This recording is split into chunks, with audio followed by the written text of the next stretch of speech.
राम राम मंडळी, आज आपण शूटिंग करीत आहोत नाईटला आणि हा भाऊ आला लगेच। आज आपण नाईटला शूट करत आहोत। हे ॲम्ब्युलन्स एवढी शांत का? ॲम्ब्युलन्स ही शांत चांगली वाटत नाही। ही बस आता थोडी इकडे येईल, पण मी त्याला चकमा देऊन जाणार। आयला 10 वाजले रात्रीचे, असा रोड पाहिजे। A few moments later.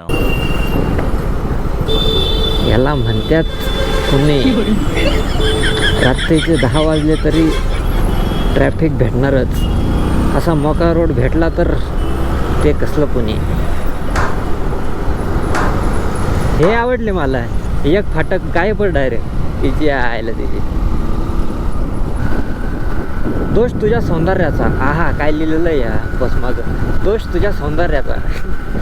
तिच्या सौंदर्याचा काय दोष मला ते सांग। जळतो 100% जळत असेल, हा 100% काला कलोटा असेल, त्याच्यामुळं तो तिच्या सौंदर्यावर जळत असेल असं मला वाटतं। आणि हे एकदम बरोबर आहे असं मी म्हणतो। यो ट्रक लयच आडवा आलाय मध्ये। आपण आता सिग्नलवर उभे आहोत। सिग्नलवर एक वॅगनार, एक व्हेन्यू आणि एक मोठा ट्रक, त्याला झिगमिग लाईट मला लावलेली।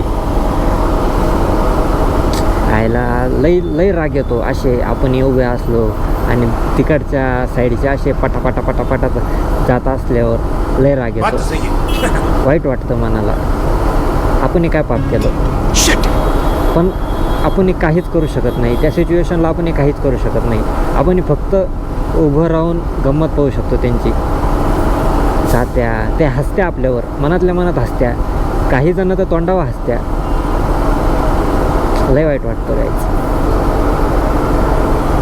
हा, अशा पद्धतीने आपला सिग्नल सुटलेला आहे आणि शेजारच्या स्कूटीवाल्या काकांनी हे दिलेलं आहे आणि आपण चाललेलो आहोत।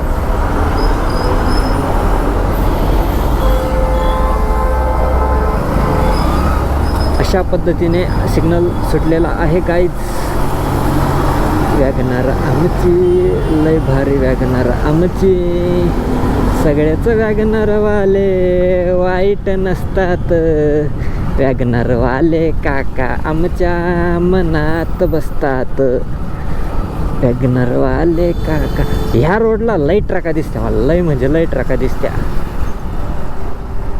इथं काय लिहिले, आवड मला ज्याची मी त्यालाच आणलं। अगं बाबू, काय लिहिलेलं आहे यात? मला फोन कोणाचा आला?